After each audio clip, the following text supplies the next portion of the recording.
Huwag mo na may didistract dito sa PI. Wala kayong pakialam sa PI.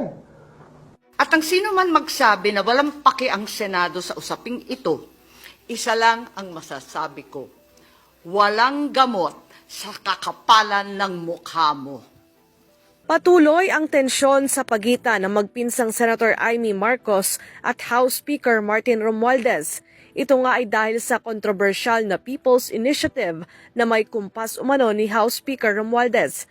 Pero nilinaw naman ng senadora na wala itong personal na galit kay Romualdez. Sa kabila nito, ikinaiinis ni Senator Amy na nasisira ang administrasyong Marcos dahil sa kanyang pinsan.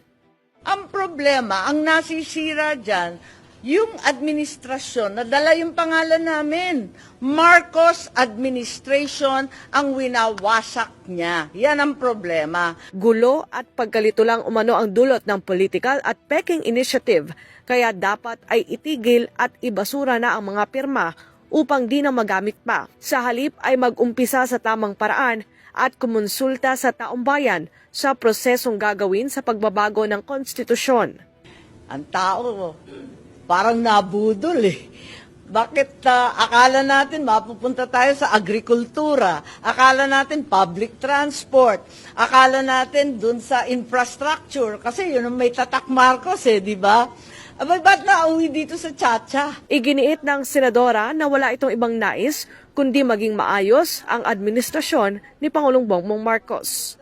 Sino nakakasira sa administrasyon na Marcos, siyempre, kailangan iwasto ko. Yun naman ang gusto ko lang mangyari. Ayoko naman makipag-away. Para sa Diyos at sa Pilipinas, kung mahal, Daniela Paulite, SMNI News.